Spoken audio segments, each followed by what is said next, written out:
for entertainment purposes only. And if you want true legal advice, contact your own lawyer. That's who we are. The California, let me tell you a quick story. So I'm sitting there at my house, and those of you who don't know my family, I'm not going to get in details. We try to keep our families fairly, quiet as to, what the situation is. But my son, Garrett, I will put his name out there, is taking the California bar exam. And he flew in from out of state. He went to an out-of-state law school, and he flies in, and he's staying at my house. And he walks downstairs in the evening, and it was, let's see, the bar was on Tuesday. Started Tuesday. And Friday night, he walks down, and he goes, "Look at this, Dad." And it's an email from the California State Bar saying, "Whoopsie doopsie." I think they didn't say whoopsie doopsie, but it was something like that. "Whoopsie doopsie, we accidentally sent out to some professors in California the topics of each essay question that will be on the bar."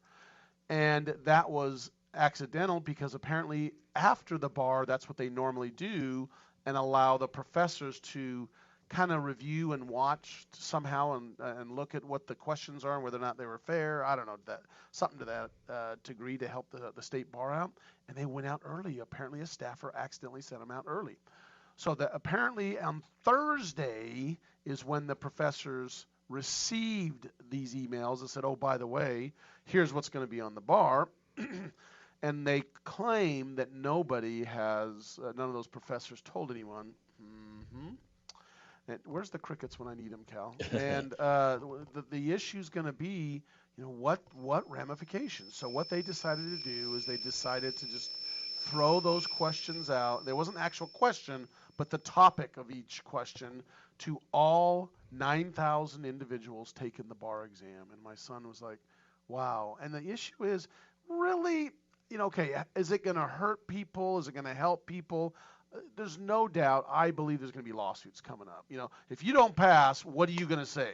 Denise, you're going to say, or Todd, you're going to say, wait a minute. Yeah. You let everybody else, because don't forget, it's on a curve too. It's not just, it's on a curve.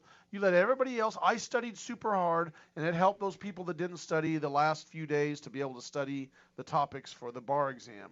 I think there's going to be lawsuits going on. So that just, what do you think happens? And so I was watching Twitter and Instagram during this time period before the bar exam, and my son basically, what a great kid, he just said, "Look, Dad, if I don't know it now, I never know it," but he clearly was kind of going, "Wow, it's kind of nice, I know what it is," but how are they going to do this? Are they going to let more people pass? Because they keep, usually it's always around, 33% pass rate or 36%? Last time was the worst ever, I think. I think it was it was a fourth.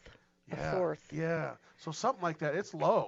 So what do they do, Todd? What do they do, Denise? What do you think? Well, what they did is they said anybody that took the test can get a refund, 100% refund, no questions asked. And there were about 9,000 exam takers, and out of 9,000, 600 of them did, in fact, asked for refunds. Now, are those the ones that decided not to take it? Or I think those are the ones that, were those the ones that decided not to take her before they took it, or the ones after? No, they were offered a refund after. Okay, because I thought it was the one, and I don't know, I thought it was the one, they were the ones prior to taking it. If you don't want to take it, we'll refund your money. I don't know. We'll and research it could be that. It could be both, actually. Yes. But there were 600 people that opted to not take the exam and or to get their money back. Right. So that's kind of an interesting thing. So people that weren't ready for the exam, or maybe people that accidentally saw the release, they did not take the bar, or they got their money back. Yeah, it's actually 600 people that were scheduled to take the bar exam, then got their refund, and apparently didn't take it. Would that be because it would collapse the curve with everyone knowing everything, do you think?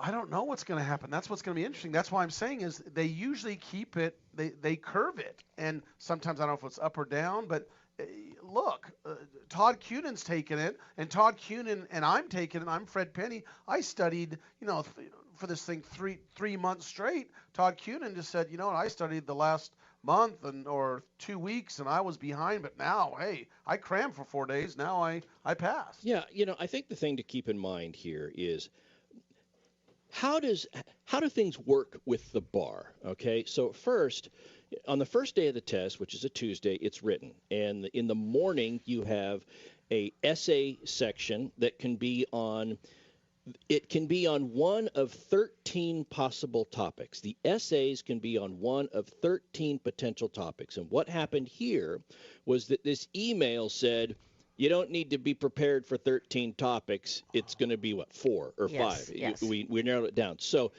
if that went out to everybody, then everybody knew, I think it was 5 topics, and everybody knew you don't have to worry about, for the essay portion, studying for 8 topics. You just study for these 5.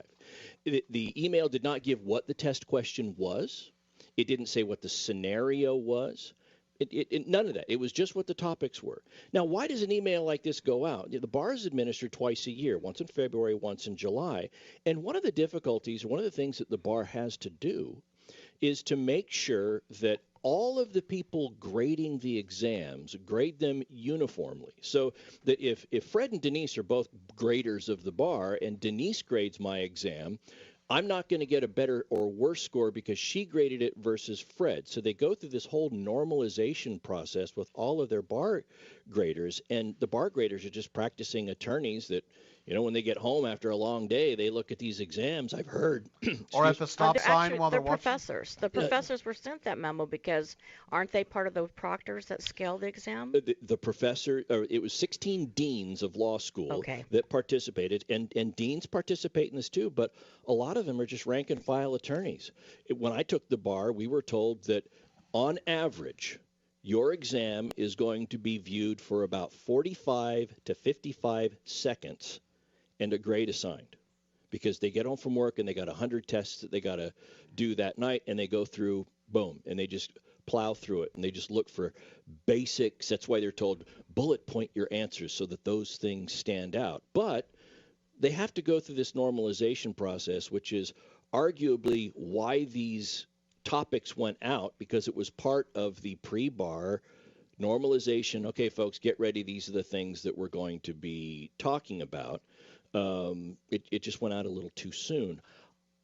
Honestly, if the playing field is leveled amongst everybody and everybody has it, I don't think it affects it that much. I think arguably it could have a detrimental effect to the score if you think you know what's coming ahead of time, because you'll probably slack off and not study as much for the multiple choice part of the exam because you're focusing more on essays. Well, let's see. It came out the Thursday before the bar exam. So it's on Tuesday, it comes out on Thursday. But here's the argument that I see people are going to make. The argument is the people that were not prepared, that would have flunked it because they didn't prepare, compared to the people who did prepare, now can last minute. Don't forget, these are law students are pretty bright. You're not talking the bottom of the barrel people. They're generally speaking smart.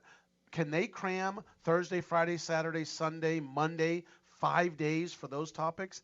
Yes, they can. And a lot of the bright, and I know a lot of guys and gals that I went to law school from, they could have learned it in 5 days. Right, and the essays are only the first part of the Tuesday. Right. Right? It's not or was it Wednesday? No, it's all I think day. it started Wednesday. No, it's all day Tuesday. It's all, yeah. It used to be. They have a performance test portion of it, and so there's only 2 days now instead of 3. That's right. It used to be a 3-day exam back when we took it. Now everybody passing the bar is a bunch of lightweights. I mean, they might as well just give them a bar card, if you only have to take a 2-day exam. But in the morning, it's an essay. In the afternoon is when the performance exam comes in. Right. And that's on Tuesday. And then on Wednesday is the multiple choice, 100 in the morning, 100 in the afternoon. And that's nationwide. It's not a statewide thing. That's right. So anyway, California is the only state that affected it. And the reason we were bringing this up, people like in Texas listen to us, why do I care about this? This is very interesting because it could happen in any state. And that's why, so now the California Supreme Court is saying what? They said, hey, we're going to look into this. We are worried about this. We want to know what happened and why this happened. Sounds to me like it was just a foobar from one of the staff members. One thing I would point out is that the 5 topics that were brought out are also 5 of the 7 topics that are also on the multiple choice, so people would have already been focusing on that in prep for multiple choice. Go to the website, radiolawtalk.com. That's radiolawtalk.com.